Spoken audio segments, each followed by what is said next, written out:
Well, it's interesting because even before this took place, there was a decade of deficits confronting Australia. The question now is Australia's ability to actually lean in and support the economy if something adverse does happen without really blowing the budget out over the very long term. Well, you're right. That's certainly true. But I mean, the starting point is we've got a flexible economy with a floating exchange rate that's already working to help to provide some protection. We've got a central bank that's got room to move. Let's keep in mind the cash rate's at 4.1, so there is room to go to lower interest rates in a pretty decent way if they need to. And we have got low government debt.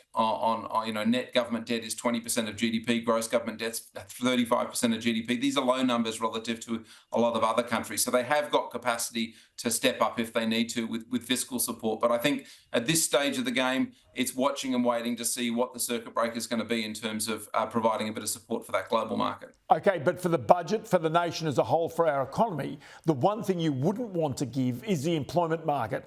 Now, the government in the budget has got unemployment forecast at 4.25% going out. If there is an economic shock that takes place, it could lead to that unemployment rate being much, much higher. And if that's the case, then quite clearly it costs the budget an awful lot and costs Australia's economy even more.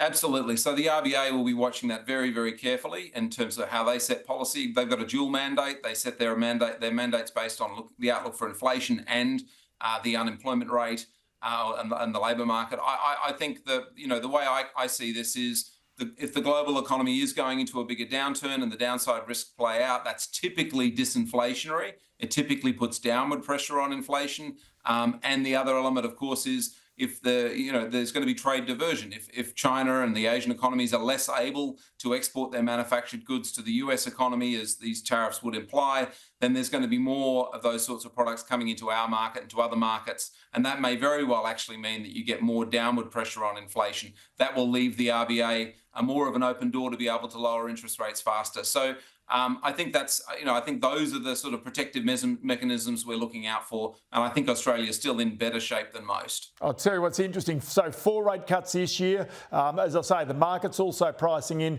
a very high probability of that taking place. Paul Bloxham from HSBC, many thanks for your time. Thank you.